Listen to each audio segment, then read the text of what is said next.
65 ans après, on ne serait pas là en train d'en parler si ça n'avait pas marché.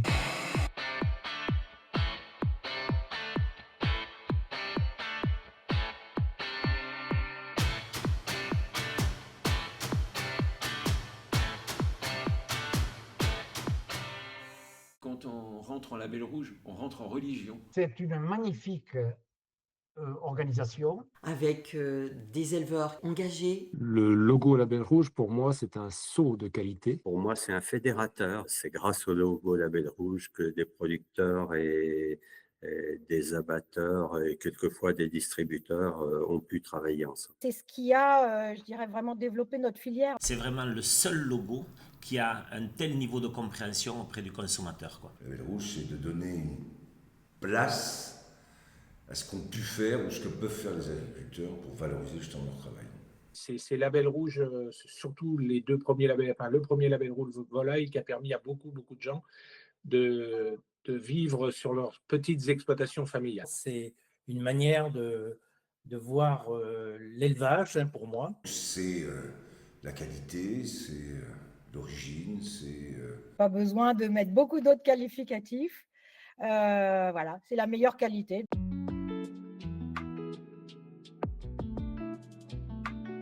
Le label rouge, il a une origine de l'après-guerre. Il y avait une industrialisation de l'élevage qui s'est développée. Il fallait nourrir beaucoup, à pas cher.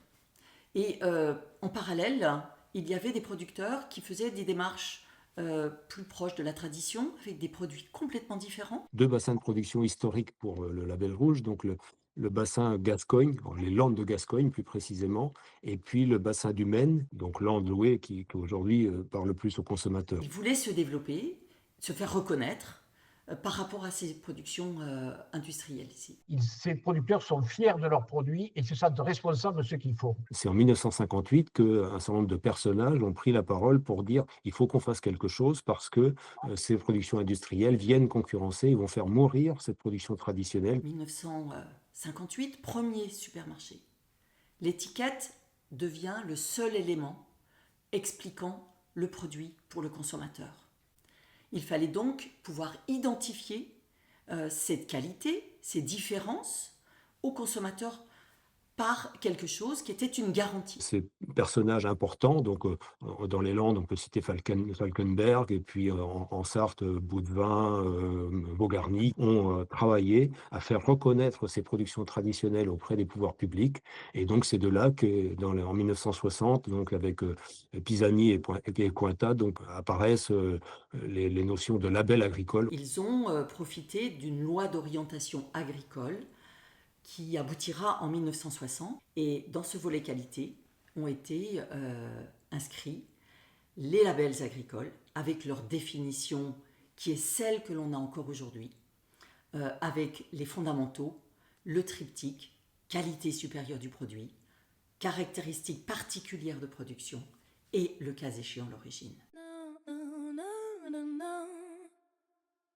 Il faudra 5 ans pour arriver à définir les conditions pour ces labels. Alors les premiers, donc, ce sont le poulet jaune des Landes et le poulet blanc de Loué, donc qui vont vraiment ouvrir la voie. En 1965, se constituera les premiers syndicats de défense, le premier label qui sera homologué, numéro 1, 65, les Landes. Cette organisation Label Rouge a permis, dans un premier temps, d'organiser les producteurs, de rationaliser la production sur leur exploitation, ensuite de les regrouper dans des groupements de producteurs afin de pouvoir mettre sur le marché des volumes suffisants et en même temps organiser la production en interprofession, c'est-à-dire mettre autour de la table tous les partenaires de la filière. En parallèle, les éleveurs se regroupent en syndicats de défense. Ils vont détenir des marques collectives, labels, et vont aussi travailler sur un contrôle de ces productions, contrôle du cahier des charges, mais aussi de la qualité finale du produit. vont s'engouffrer dans cette voie les autres filières animales, puis les filières végétales, puis les produits transformés. Et ça va prendre évidemment 30 ans. La diversification, outre la volaille, s'est tournée vers des produits fruits et légumes, comme les pommes golden ou de Lautrec. Bon, ensuite, la diversification s'est opérée plutôt sur les produits transformés, le jambon. Premier label rouge, ça a été en charcuterie, ça a été sur le jambon de la Cône, un jambon sec. Et je pense que ça a été l'ouverture à d'autres produits dans les années qui ont suivi, dans les années 73. Le premier label Charolais du Bourbonnais doit être de 1974. Bon, après, c'est plutôt au départ des années 80, voire 90, que la diversification s'est accélérée avec des produits nouveaux. La pizza, label rouge, l'escargot, label rouge. Depuis longtemps, on n'avait mis en culture des plantes de collines pour avoir ce même arôme, etc. C'est en 2003 qu'on a obtenu notre label rouge. L'intérêt pour les producteurs de se lancer dans le label rouge, c'était d'avoir une reconnaissance sur l'étiquette, mais aussi de profiter de cette démarche collective pour pouvoir faire de la promotion. La publicité arrive. Le label rouge, par l'intermédiaire de l'organisation de défense et de gestion, est une organisation vertueuse et qui a permis à des jeunes agriculteurs de s'installer, qui a permis à des agriculteurs en place de mettre en place, de se diversifier. Ça a permis la création d'emplois dans la filière. Ça a été l'outil qui a permis beaucoup de structuration et de faire en sorte que des éleveurs, des abatteurs et des distributeurs se mettent ensemble pour construire des filières de qualité et rémunérateurs pour l'ensemble des maillons. C'est là où les coopératives ont joué un rôle certain dans le développement du label rouge. Elles ont servi de relais entre les ODG et les éleveurs. Le label rouge volaille a été un facteur de développement et de pérennité des PME locales. En fait, on a vécu ça ensemble à cette époque-là, où c'était des jeunes qui prenaient la succession de leurs parents, généralement, dans des petits abattoirs qui se sont énormément développés à partir de ça. Et je pense que si le label rouge volaille n'avait pas existé, il ne serait pas développé de la même façon. Chez nous, les producteurs ont vraiment joué le jeu. Je ne sais pas si ils sont aussi impliqués dans toutes les filières. Chez nous, ils ont pris tous les risques. Alors, le premier logo label rouge, il sera créé en 1971. Ça sera un seau de cire rouge, marque officielle des pouvoirs publics. Un seau rouge qui, en 1989, a été modifié pour être celui qu'on connaît aujourd'hui. Bon, c'était un travail conjoint entre les professionnels et l'État, parce qu'il ne faut pas oublier que c'était l'État qui était responsable. On était réunis, il y avait Raymond Vaugarny, il y avait Bernard Simon, les producteurs aussi d'autres secteurs, et puis l'agence de communication qui présente différents projets avec André Gaillard. Et à un moment donné, sur le tableau, Raymond Vaugarny va faire un grand geste. On veut la France, on va mettre la Tour Eiffel avec le label rouge. Et c'est ainsi qu'est arrivé ce nouveau logo label rouge qui était trop moderne, mais la touche de la Tour Eiffel apportait de la tradition. Ce logo, en fait, il nous démarque, quoi. Il nous démarque, il nous permet, il nous donne cette visibilité nécessaire et cette compréhension auprès du consommateur. Le label rouge en matière de communication, vous savez, on est parti, au départ, c'était du bouche à oreille presque. Ensuite, ça a été une communication sur des médias classiques. J'ai souvenir du premier spot publicitaire créé par le Sinalaf sur un poulet, label rouge. Le Sinalaf voulait travailler la volaille. Et donc c'était poulet, on peut faire plus grand. On peut faire plus vite, plus grand, plus pratique. Certains ont décidé de faire mieux. Label rouge, ce n'est pas une étiquette, c'est une éthique. Et ce film, spot de 10 secondes, primé à Cannes. 10 secondes parce qu'on ne pouvait pas plus cher. Dans l'histoire du label rouge, ce qui a été le plus marquant, ce sont les combats qu'il a fallu mener contre ceux qui voulaient imiter le label rouge. Vous savez, le succès a beaucoup de paternité et l'échec est orphelin. Ben, ça a été des grandes époques de combat. Il y a eu un tas de travail qui a été fait avec les pouvoirs publics, avec la commission des labels. Moi, je fais partie je dirais de la troisième génération, après les fondateurs et les bâtisseurs du Label Rouge. Notre combat a été de faire en sorte que tout ce qui avait été construit soit pérennisé. Donc, des cahiers des charges qui répondaient aux attentes des consommateurs, des citoyens, qui potentiellement pouvaient être banalisés par des cahiers des charges moins-disants. On a vu arriver un certain nombre à l'époque, on a considéré comme des dérives, hein, l'utilisation de marques nationales, de marques transversales. Quel est le plus gros combat pour défendre le label rouge? Il y en a eu beaucoup. Je ne peux pas dire qu'il n'y en a qu'un seul. Moi, je dirais que j'ai passé beaucoup de temps sur l'évolution vers des produits transformés, et notamment du steak haché Label Rouge, parce qu'au départ, le Label Rouge, c'était presque uniquement sur des produits, j'allais dire, primaires, quoi, des viandes non transformées. Le steak haché a été homologué, et puis d'autres produits suivent, et je crois que c'est assez en phase avec l'évolution des modes de consommation actuels. Enfin, pour moi, au niveau du Silaport en particulier, hein, ça a été d'accompagner, hein, le nouveau cahier des charges Label Rouge en porc, hein, qui a eu des exigences qui n'étaient pas forcément celles que les éleveurs partageaient au départ, hein. Il y avait la problématique organoleptique n'apparaissait quasiment plus, mais c'était les problèmes de bien-être animal et d'environnement qui prenaient le dessus. L'autre combat, ça a été vers les structures type INAO ou avant Commission nationale des labels, de faire reconnaître qu'il y avait des produits transformés, voire très transformés, qui pouvaient solliciter le label rouge, et même des structures plus individuelles, je veux dire des opérateurs individuels qui s'appuyaient sur notre structure qui était le PAC pour solliciter un label. Donc là, il fallait faire comprendre au pouvoir public qu'il n'y avait pas de raison qu'un opérateur qui avait un produit de haute qualité ne puisse pas le faire reconnaître. Je pense que l'épisode majeur du Label Rouge, malgré tout, c'est la défense du Label Rouge au niveau européen, qui a été menée à l'époque par, qui était mon directeur des volailles de Challenge, Georges Douteau et Agnès Lazic, et d'autres professionnels, hein, tous les représentants des filières volailles à l'époque. À cette époque-là, j'étais juste président du SINAF. Je me rappelle d'une première réunion au ministère de l'Agriculture où je disais, en fait, il faut faire défendre le terme fermier. La première réaction des fonctionnaires du ministère de l'Agriculture était assez sceptique. Enfin, on m'a même dit, mais vous n'y pensez pas, M. Douteau.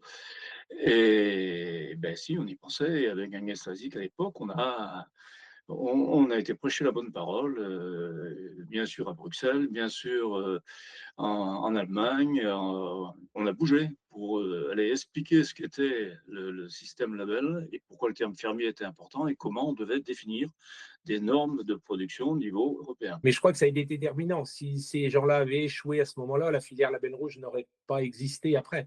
Donc c'est, à mon avis, le moment charnière où si ces gens-là ne s'étaient pas battus, aujourd'hui, on parlerait sans doute pas des filières Label Rouge. Moi, il y a un passage important que je vois au Label Rouge, et c'est son passage de démarche dans le cadre de la Commission nationale des labels et des certifications, ça s'appelait la CNLC, et son basculement à l'INAO. On passait d'une démarche, je dirais, de gestion par le ministère de l'Agriculture à travers cette commission pour l'obtention des cahiers des charges et toutes ces discussions-là, à l'INAO, une maison qui était à l'origine plus liée à l'origine, qui du coup a dû aussi faire ses preuves de laisser de la place à la qualité supérieure et pas qu'à l'origine. Il y a eu plusieurs combats qui ont été menés, je dirais, au stade de la troisième génération dont je fais partie. Le combat de la simplification. Dans les années 60, un cahier des charges, c'était 4 pages. Moi, quand j'ai commencé à m'investir auprès des différentes instances qui géraient les cahiers des charges, on était arrivé à des cahiers des charges qui faisaient 100 pages. Donc ça, je dirais, c'est dans les années 2000, 2005, avec les présidents d'autres filières qui étaient devenus des amis, on s'est dit, mais c'est pas possible, quoi. Il faut qu'on fasse quelque chose. Et c'est à cette époque-là qu'on a créé Fedelis. Je pense que c'est tout bête, hein. C'est à un moment donné, toutes ces démarches, tous ces groupements qualité à l'époque, hein, qui s'étaient déjà structurés par différentes filières, ont souhaité se mettre ensemble pour porter clairement le message du label rouge. Et c'est comme ça que Fedelis est apparu nécessaire à la fois pour les professionnels, mais aussi pour les pouvoirs publics, parce que ça permettait d'avoir un interlocuteur clair et officiel pour le label rouge.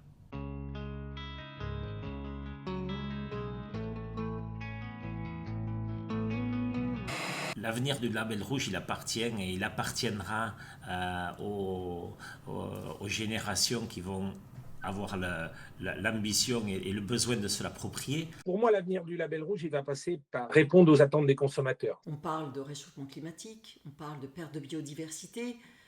Ces éléments-là, on ne les avait pas dans les années 70-80. Il faut que le label rouge évolue pour répondre toujours plus aux attentes sociétales. Aujourd'hui, il n'y a peut-être pas que la qualité supérieure du produit, même si elle est toujours très importante pour le consommateur. Demain, il faudra peut-être imaginer des indicateurs qui vont accompagner le saut de qualité label rouge, des indicateurs type Planet Score, indicateurs nutritionnels.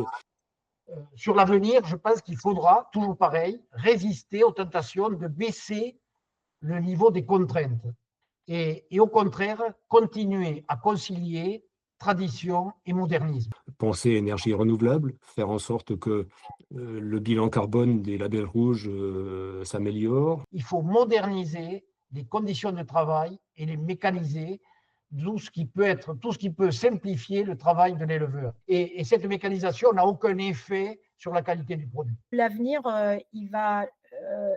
on va continuer à se développer en fait. Il y a quand même des consommateurs qui ont envie d'avoir de la qualité, c'est-à-dire peut-être manger un petit peu moins de viande, mais qu'elle soit bonne en goût et qu'on sache que voilà, les animaux ont été bien traités, bien nourris, qu'ils ont un peu couru dehors. Et je pense qu'il y a quand même il y a une frange de population qui est très attachée à ça. C'est un outil aujourd'hui qui a traversé le temps et qui ne s'est jamais démodé. On a pu à certains moments dire que c'était lourd, que c'était une grosse machine qui avançait très lentement, mais je pense qu'il faut aussi qu'on ait la sagesse de reconnaître que peut-être à cause justement de cette lenteur, ça a peut-être généré aussi de la sagesse et qui a fait qu'aujourd'hui, les outils sont en place, ils sont reconnus et ils ont vraiment un bel avenir devant eux. Je trouve qu'aujourd'hui, c'est un beau message de défendre les labels rouges. C'est très français, certes, puisque ça fait partie de la loi d'orientation. C'est pas comme les AOP qui sont quand même une traduction française des IGP à l'échelle européenne. Mais le label rouge reste une spécificité française et ça, je trouve que c'est important dans un moment où on a tous et on entend tous toutes ces demandes que j'évoquais tout à l'heure. Il faut répondre. Écoutez, s'il y a des produits qui répondent au cahier des charges que vous souhaitez, c'est bien les labels rouges.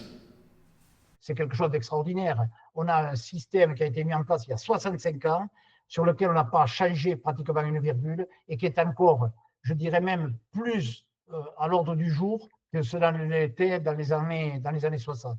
Moi, je les félicite du travail qui est fait, et surtout, je leur dis qu'il faut avoir de la fierté pour ce qui est aujourd'hui une forme de production qui a trouvé à la fois, je l'ai dit, des débouchés, qui les cherchent de manière à la fois autonome, avec une singularité, une segmentation du marché au profit des agriculteurs.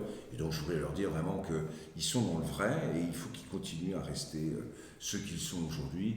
Et en intégrant, je l'ai dit, les grands enjeux d'aujourd'hui, normalement les labels rouges ont un bel avenir devant eux.